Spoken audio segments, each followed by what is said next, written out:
Imagine un instant, le plus précieux des trésors échangé contre un simple condiment blanc.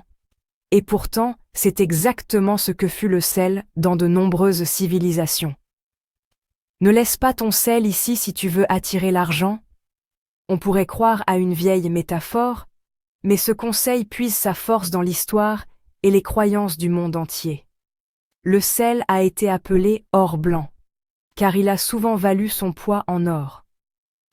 Par exemple, en Afrique de l'Ouest médiévale, on échangeait couramment du sel contre de l'or, venu des mines du Sud. Ce minéral était si prisé que le sel valait littéralement son pesant d'or dans certaines régions de l'Afrique de l'Ouest. Et celui qui contrôlait le commerce du sel contrôlait également le commerce de l'or. En d'autres termes, le sel et la richesse étaient alliés. Posséder du sel revenait à posséder du pouvoir économique. Cette importance historique se retrouve aussi en Europe. Dans la Rome antique, le sel était si vital que les légionnaires recevaient une ration de sel, un salarium, comme part de leur solde, d'où vient le mot salaire. Ce sel revêtait une valeur si forte qu'il est entré dans notre langage. Sous l'Ancien Régime français, le sel était taxé de la gabelle, un impôt si lourd qu'il représentait environ 6% des revenus royaux. Le sel ne servait pas seulement à assaisonner, c'était un moyen de conserver la viande et le poisson, une denrée indispensable, une monnaie d'échange et même un élément de paiement pour le bétail. Cet enjeu économique se reflète dans les superstitions. En Europe, on considère depuis toujours qu'il est néfaste de renverser du sel, une croyance née dans les temps anciens où chaque grain comptait. Autrefois, répandre du sel par mégarde sur la table signifiait perdre quelque chose de précieux, d'où cette peur ancestrale du mauvais œil quand on renverse une pincée de sel. Mais le sel ne se limite pas aux transactions et aux impôts. Il revêt aussi une dimension spirituelle et symbolique dans les croyances. Par exemple, en Russie et en Europe de l'Est, on accueille les invités avec du pain et sel sur une serviette. Ce geste ancien signifie prospérité, santé et amitié. Les hôtes couvrent la table d'un festin, puis offrent du pain et du sel sur lesquels l'invité doit prendre un morceau de pain, le tremper dans le sel et le manger. Ce rituel consacre le lien d'amitié. On dit que manger un livre de sel ensemble confère la confiance mutuelle. C'est un vrai passeport de bienvenue. Accueillir quelqu'un avec du pain et du sel, c'est lui souhaiter richesse et protection. Dans la Russie ancienne, le pain et le sel symbolisaient la prospérité et la santé. Même aujourd'hui, lors des mariages traditionnels slaves, les jeunes mariés cassent ensemble un pain salé pour montrer qu'ils affronteront les difficultés côte à côte. Offrir du pain et du sel, c'est littéralement partager les ingrédients de la vie, comme une bénédiction pour la maison qui s'ouvre devant vous.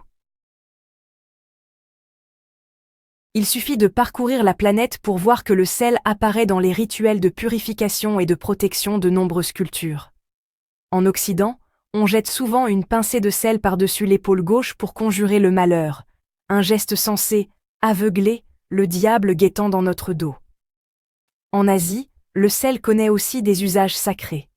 Au Japon, le shintoïsme veut que l'on purifie les lieux avec du sel. On place un petit monticule de sel à l'entrée des restaurants, temples ou maisons, le mori-jyo, pour repousser les mauvais esprits et purifier les lieux. Dans les tournois de sumo, les lutteurs jettent une poignée de sel dans l'arène avant le combat pour la purifier. En Inde, le sel entre dans certains rituels de Nouvel An hindou pour attirer chance et prospérité. Même dans les églises chrétiennes d'autrefois, on ne badinait pas avec le sel. Il était symbole de pureté dans les sacrements, rappelant la parole de l'Évangile où Jésus affirme que ses disciples sont le sel de la terre. Chaque croyance, chaque rituel lie le sel à la vie elle-même. En Égypte ancienne, le sel était utilisé dans la momification pour préserver les corps des pharaons, garantissant ainsi l'éternité de leur âme. Dans le bouddhisme, le sel incarne la purification de l'esprit. Les moines en dispersent pour chasser les énergies négatives et clarifier l'esprit. En islam, on saupoudre le sel dans les lieux de prière pour les sanctifier.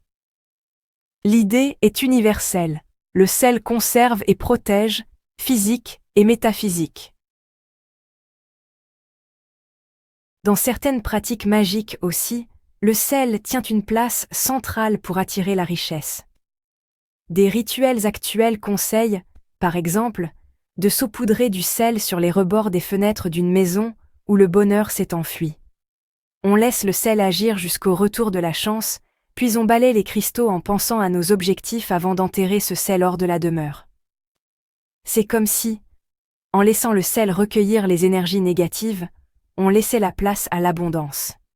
De même, un conseil populaire affirme de ne jamais passer de l'argent de main en main après le coucher du soleil pour ne pas attirer la pauvreté. Le geste est alors perçu comme une fuite de prospérité.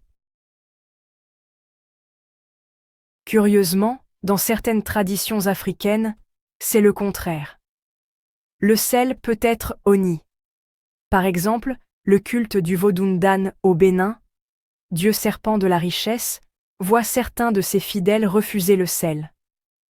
Le sel y est banni dans les cérémonies, comme si l'abondance matérielle venait d'autres offrandes. Cela montre que la symbolique du sel n'est pas figée. Elle peut signifier richesse, mais parfois aussi être considérée comme profane ou souillée dans certains rites.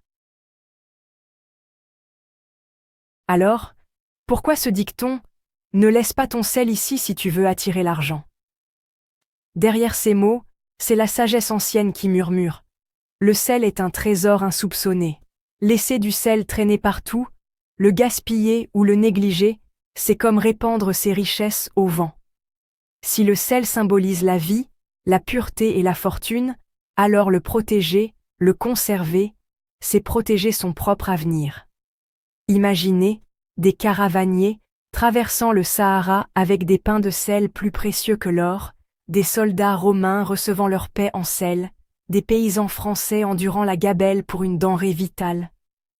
Partout, la leçon est la même. Le sel est un guide secret vers l'abondance. Manipulez-le avec respect et parfois même avec un zeste de magie. Gardez votre sel près de vous. Consacrez-lui une attention particulière, et la tradition dit qu'il vous le rendra. Car en fin de compte, que ce soit en Afrique, en Europe, en Asie ou ailleurs, le sel a traversé les âges comme un messager de protection et de prospérité. Ne le négligez pas, ne le dispersez pas en vain. Sa valeur, jadis aussi concrète que l'or, est peut-être le talisman qu'il vous manquait pour attirer la chance et l'argent dans votre vie.